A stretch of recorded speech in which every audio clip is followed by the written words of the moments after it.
What's up, Panther Nation? I am back today with yet another video, and today's topic is Thomas Davis and David Tepper, as well as the new defensive backs coach, secondary coach, uh, Perry Fewell. I think I pronounced that correctly. Fewell. But here's the backstory on him before I get started with the Thomas Davis subject matter and David Tepper. The background on him is back when Ron was defense coordinator for the Chicago Bears,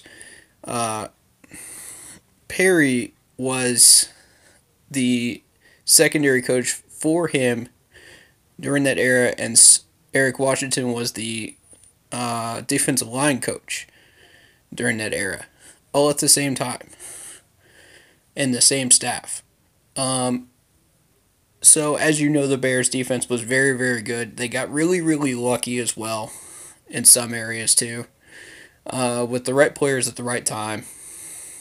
But I'm surprised the Jaguars let go of him.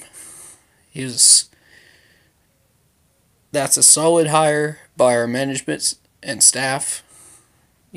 As you guys know already, Ron's going to take over the defense and or the defensive play calling, which I think is a smart move. If you look at the Patriots, Bill Belichick, he's taking over the play calling in New England as well, a handful of years ago, and that's worked out really well for him as well in the organization. So,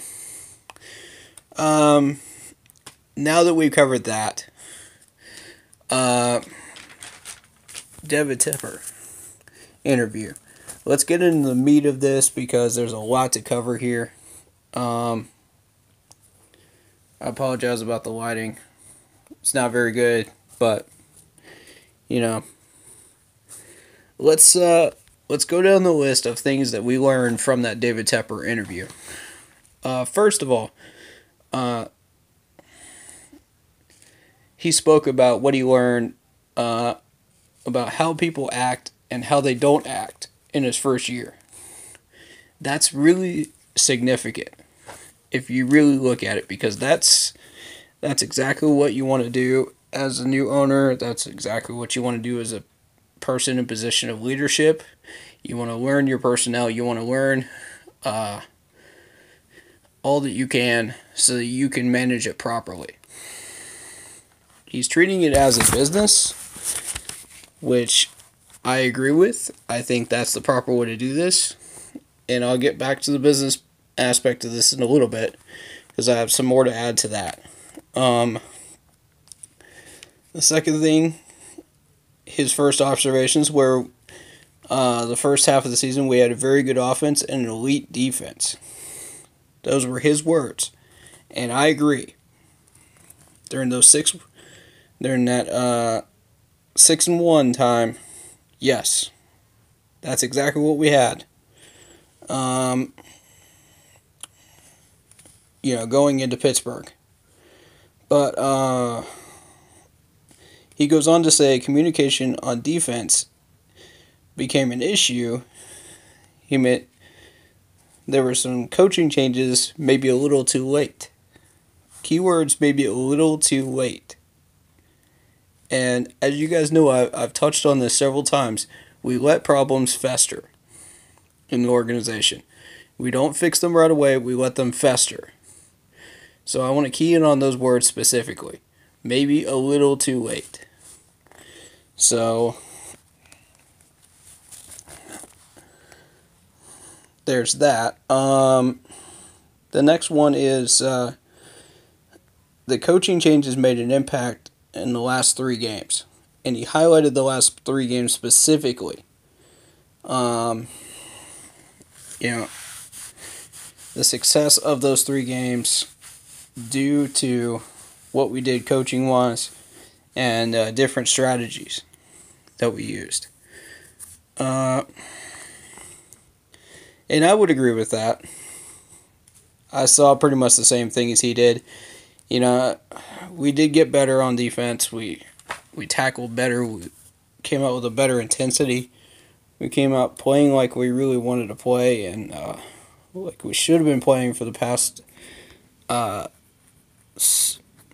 6 or 5 games before that. So, you look at that and you just go, maybe we can do that again. Maybe we can replicate that again and turn our defense back around. And that's what the coaching staff is looking at right now, and that's why they hired the defensive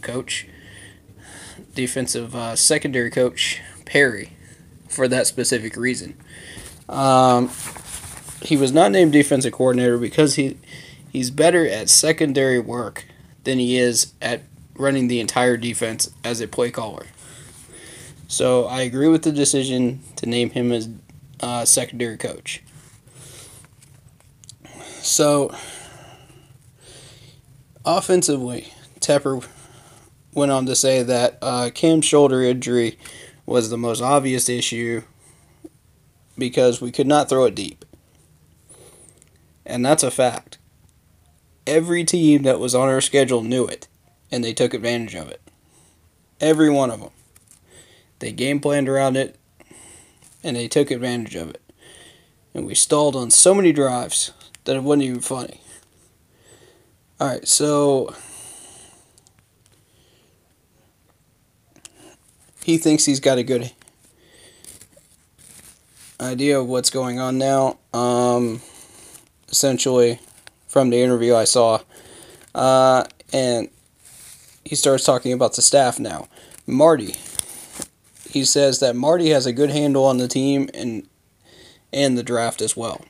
And I agree with that, considering last offseason. That's kind of the proof of the pudding there. And I think if Marty can replicate that this year, then we're in good shape draft-wise. Dealing with the cap money and everything else. My concern is that we need to put our focus on the offensive line. We haven't been doing that, and we need to do that this draft. Or the pass rush. So he goes on to say Ron has a locker room skill. I see what he means about that, but I also don't at the same time. If that makes sense. I feel like Ron is too passive in the locker room and on the field. But he does have the locker room skill where he can bring people together as a family. He works with personnel well, the players, the staff, everybody, and they all get on the same page. I would just like to see a little bit more emotion from him. That's all I'm asking for. Just a little bit. Just a tiny bit. But I like this next bit. Tepper said he's focused on not wasting time. And what he means by that is clock management. Now, many of you guys have heard me talk about this with Ron Rivera in regards to clock management. And it's caused us at least, I want to say, 28 points in the 2017 season. That we could have easily used to keep up with some of these teams and stay in the fight. He wasted timeouts. That was a major issue for me. I was royally pissed about that, and I like that Tepper focused on that. And he said that. That's good. He also says we're not going to panic about Cam's shoulder.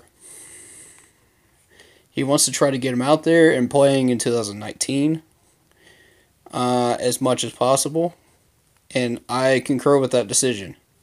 Whatever we can do to get his shoulder healed up and put back on the field, that's what we need to do. I don't feel that it's time to move on just yet. I may have jumped the gun with my earlier comments in a previous video where I said that we should move on from Cam if there's no answer for the solution. I believe that we'll find one. I think that we're going to find one. I don't know that he's fully going to be 100% when he goes out there, but I just feel like we can heal him up enough to go through the season and get us wins. And he goes on to say that we need to start looking at backup quarterbacks heavily. As far as he mentioned Kyle Allen specifically. And in my opinion, I think he deserves to be number 2 quarterback, backup. But it's going to be an interesting battle between Tyler Heineke and Gilbert for the 3rd spot. I think Gilbert is going to stay on the practice squad. And I think Taylor Heineke is going to get 3rd. That's what... you got to go through preseason to see that for sure, and training camp next year. But that's what I would do if I was Ron Rivera. That's my suggestion to him. He doesn't have to follow up on anyone's suggestion. It's his team, but that's my suggestion coming straight from me. So,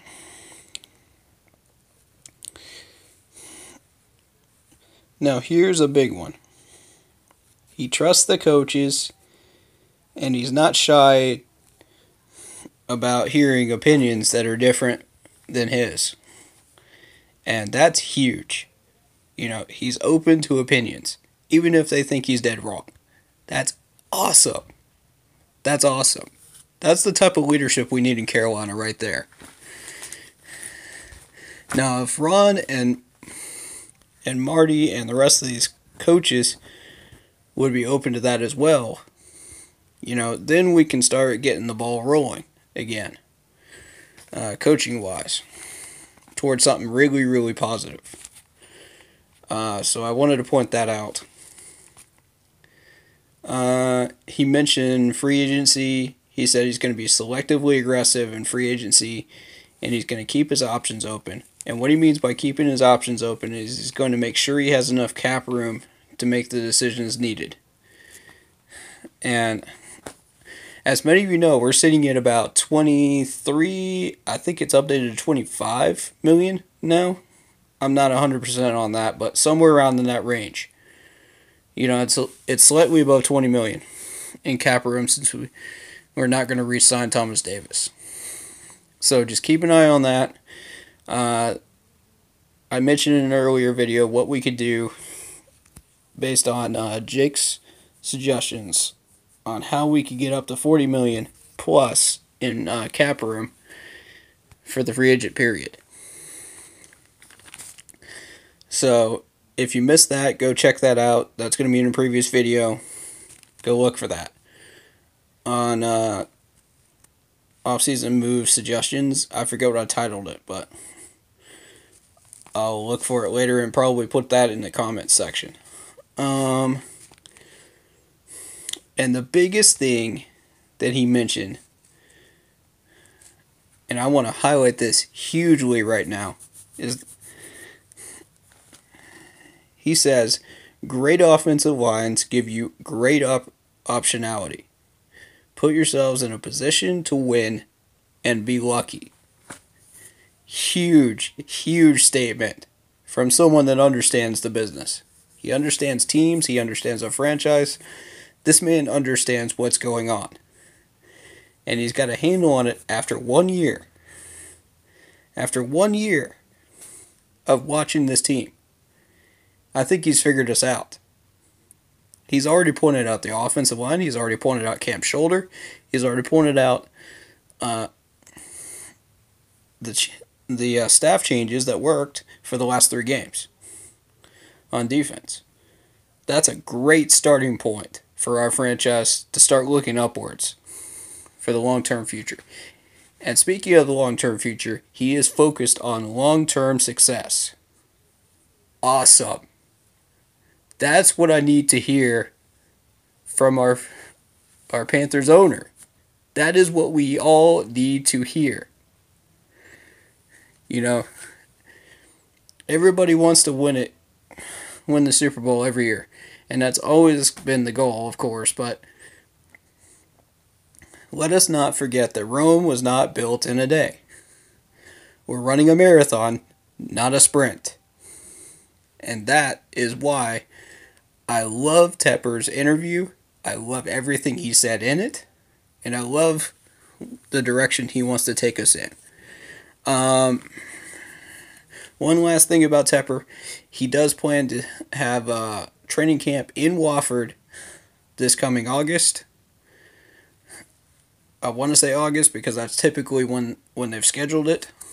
But he is going to keep it in Wofford this year. As far as beyond that, he wants an indoor practice facility. There were some discussions on whether that was a good thing or a bad thing, and I'll get to that in a future video at some point. Not right now. But that's comforting news for everybody in South Carolina that enjoys watching the training camps, and I will be going to those training camps at least 6 times, and I'll be posting some videos for you guys. Any more than that is kind of pushing it, because I feel like, I don't know what my schedule is going to be looking like about that time of year, so I don't know how many trips I'm going to be able to make down there, but I'm going to try for an average of at least 5 or 6.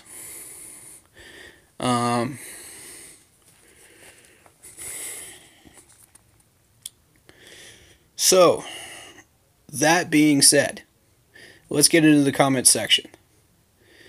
I received some comments on the Thomas Davis videos, or videos specifically, and I'm going to get into those comments and a little bit about those. First of all, Adam and Tristan writes, and I took some lines out of this and some words that were not friendly that I'm not going to put on this channel, but so let's do this quote.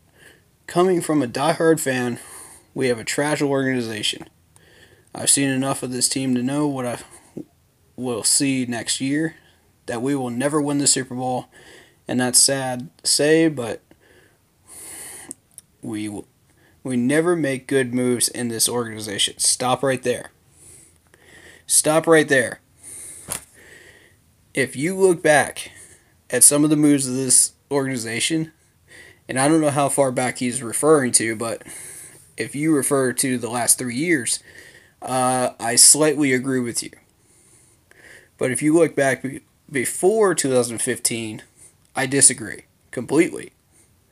If you look at what we grabbed in free agency, if you look at some of the moves to put the pieces together for a Super Bowl run, and the depth we had those 2 years, 14 and 15, I completely disagree with that statement.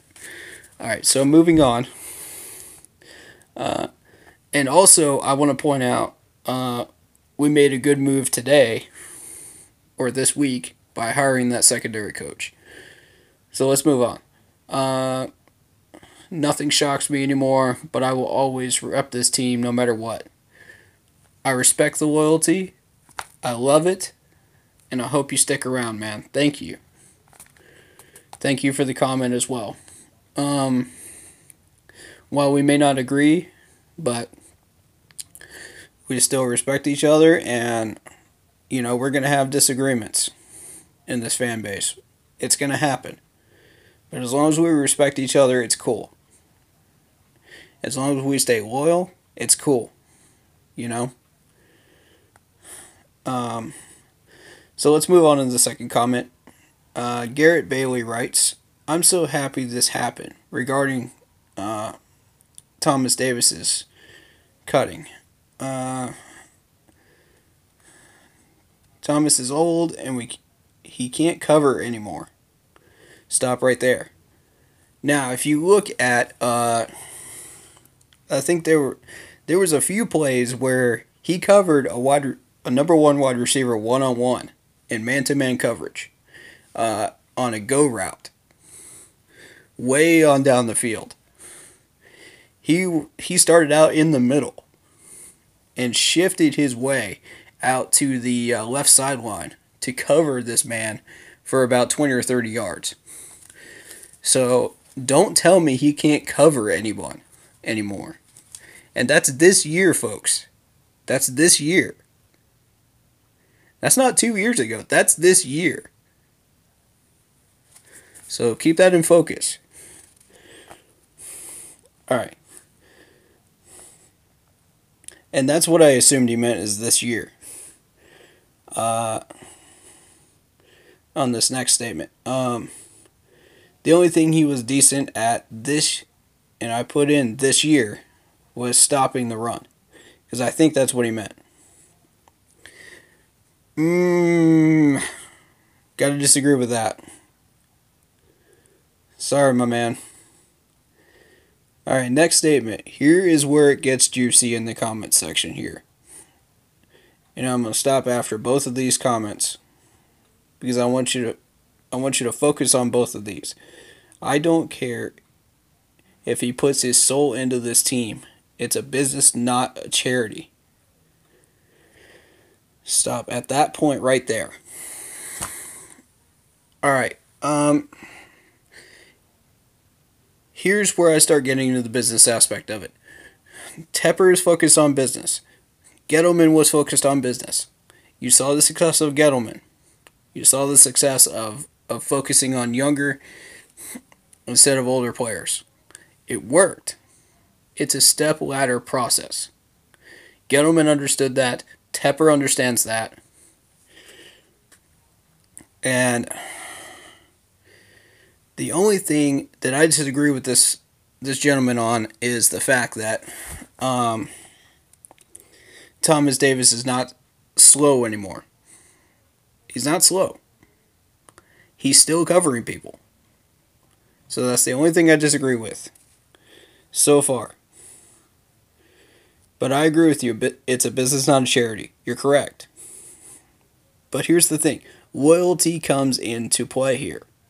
This is the Panthers, you know. Jerry Richardson built this franchise on loyalty. Think about that. Chew on that a little bit. As I read this next statement.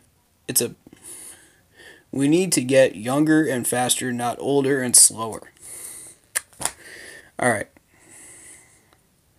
I touched on that a second ago. And I agree. But Thomas Davis is not the way to go about doing that. I've said that before and I'll say it again. That is not the way to go about doing it. Have him retire. Push him for retirement. Maybe sign him for one more year. We want him to stay in Carolina. Not leave and put on another uniform. Because you know that man said he's good for another 2 years. He's going to put on another uniform. He's likely going to get an offer from division teams. He's probably going to get an offer from the Bills. Probably the Giants as well. If Gettleman gets his hands on him, we're in trouble. If the Giants end up on our schedule next year with Thomas Davis, we're in trouble. I just want to point that out right now. Because Thomas Davis will shut down the run completely. Alright, so thank you for the comment, Garrett. I appreciate it. Thank you for your support for the channel as well. So the final comment, and to wrap up this video, Lone Wolf writes, "Dude is old and slow," referring to Thomas Davis again. Should have happened 2 years ago. Should have cut him 2 years ago. I don't agree with that. I think he still had a lot of potential 2 years ago. I think we still had a lot of ways that he could have been impactful 2 years ago. So I do see the reason why they re-signed him 2 years ago. Now my problem with that is, when is he going to retire? We don't know. We don't know. But if we can still get him for a slightly cheaper price than everybody else is going to start asking for, then we still have a shot to get him back. But that's that's going to wrap up the comments section here and this video. Thank you guys very, very much for watching, and I hope you guys enjoy the videos and the live streams. There will be many more. This off season, I'm going to be focused on off season moves, particularly in free agency. You'll see a bunch of videos during that point in time. I'm going to try to pack them all into 1 or 2 videos a week, if that makes sense, for free agency moves. But if it's a major move, then I will discuss that specifically in one whole video. So look out for those. Those are coming. First free agent period of the offseason. I'll be gathering information on draft possibilities. I'm already looking at a few players. If you're interested in that, there is a Facebook page for Panthers War Room. I believe that's what it's called. I'll correct that in the comments as well, if that's not correct. But yeah, definitely check that out. You'll be able to look at different prospects that people are suggesting and offering up that we should look at. And if you're new to the channel, please subscribe, hit that bell so you don't miss any new content, and hit that like button if you enjoyed the content and the information that was given. We'll be doing some more videos after the playoffs. I've got a specific segment plan for you guys after this. Playoffs are over. I would be doing a Super Bowl prediction after this NFC Championship predictions have come to pass. So look out for that video. That'll be packed in with some more information about the Panthers and what we're doing in offseason, probably. If not, then keep waiting for it. It will come. But yeah, I have plans after the Super Bowl for this channel, so be looking for videos. It's not just offseason moves. It's not just free agency. It's not just the draft. So be looking. I got a surprise for you guys. So keep chilling, keep waiting, and I'll see you guys in those videos. Thank you guys so much for the support for this channel. I love all of you. You're all family to me, and I appreciate every one of you. And I'll be showing that appreciation real soon. I don't want to give away too much. So thank you guys so much for watching this video in particular. If you have any thoughts or comments, leave them down below. I'll read them, I'll get back to you, and I might even dedicate an entire video to it. Who knows? But thank you guys so much. I think we're almost up to 80 subscribers. I think that's correct. Wow. You know, when I started this channel, I never thought it would grow that big, but thank you guys so very much. That's awesome. Alright, well, I will see you guys in the next video. Always remember, keep pounding. Peace, guys.